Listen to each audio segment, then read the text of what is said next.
Hi అండి, welcome to mass kitchen. మనం రెగ్యులర్గా చేసుకునే గోంగూర పచ్చడి కాకుండా కొంచెం డిఫరెంట్గా ఇలా చేసుకోవచ్చండి. గోంగూర పచ్చడి చాలా బాగుంటుంది.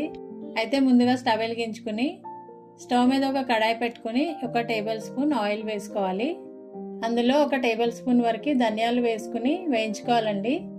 ధనియాలు వేగిపోయిన తర్వాత మీరు తినే కారాన్ని బట్టి ఎండుమిరపకాయలు వేసుకోవాలి. ఎండుమిరపకాయలు కూడా చక్కగా వేగిపోవాలండి. ఇప్పుడు ఎండుమిరపకాయలు కూడా వేగిపోయిన తర్వాత వీటిని తీసుకుని పక్కన పెట్టుకోండి.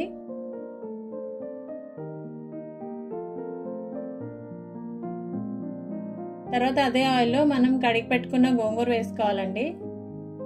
గోంగూర వేసుకుని కొంచెం వాటర్ పోసుకోవాలండి. ఇందులో 2-3 నిమిషాలు మూత పెట్టుకుని ఉడకనివ్వాలండి. ఒకసారి మొత్తం కలుపుకోవాలి. తర్వాత మళ్ళీ మూత పెట్టుకుని బాగా మెత్తగా ఉడికేంత వరకు ఉడకనివ్వాలి. గోంగూర ఉడికేలోపు మిరపకాయలు ఇంకా ధనియాలు గ్రైండ్ చేసుకోవాలి. ఒక మిక్సీ జార్ తీసుకుని అందులో మనం వేయించుకున్న మిరపకాయలు ఇంకా ధనియాలు వేసుకుని 1 స్పూన్ వరకు జీలకర్ర కూడా వేసుకోవాలి. అలాగే 10-15 వెల్లుల్లి రెబ్బలు కూడా వేసుకోవాలి. తర్వాత రుచికి తగినంత ఉప్పు కూడా వేసుకుని గ్రైండ్ చేసుకుని పక్కన పెట్టుకోవాలి. చూడండి, గోంగూర కూడా మెత్తగా ఉడికిపోయిందండి. ఇప్పుడు మనం గ్రైండ్ చేసుకున్న పొడి వేసుకోవాలి. మొత్తం ఒకసారి కలుపుకోండి.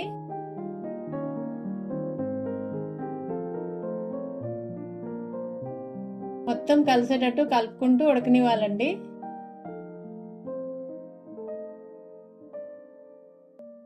చూడండి, ఇప్పుడు గోంగూర చక్కగా ఉడికిపోయింది కదా. ఇప్పుడు దీన్ని తాలింపు పెట్టుకోవాలి. స్టవ్ మీద ఒక చిన్న ప్యాన్ పెట్టుకుని అందులో 1 టేబుల్ స్పూన్ వరకు ఆయిల్ వేసుకుని ఆయిల్ కొంచెం వేడైన తర్వాత పోపు దినుసులు వేసుకోవాలండి.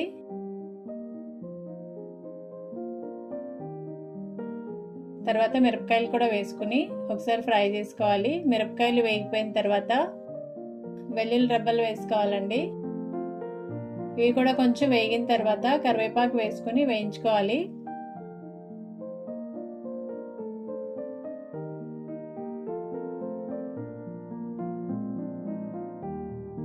కరివేపాకు కూడా వేగిపోయిన తర్వాత కొంచెం ఇంగు వేసుకోవాలండి. ఇంగు వల్ల కూడా మంచి టేస్ట్ వస్తుందండి గోంగూర పచ్చడికి. తర్వాత మనం ఉడకబెట్టుకున్న గోంగూర వేసుకుని మొత్తం ఒకసారి కలుపుకోవాలండి. 2-3 నిమిషాలు మొత్తం కలిసేటట్టు చక్కగా కలుపుకోవాలి. ఇంతే అండి, గోంగూర పచ్చడి కొంచెం డిఫరెంట్ గా బాగుంటుందండి. మనం రెగ్యులర్ గా చేసుకునే పచ్చడిలాగా కాకుండా నిలువ పచ్చడిలాగా టేస్ట్ అనిపిస్తుందండి. ఒకసారి ట్రై చేయండి. వీడియో నచ్చితే ఒక లైక్ చేయండి. Thanks for watching.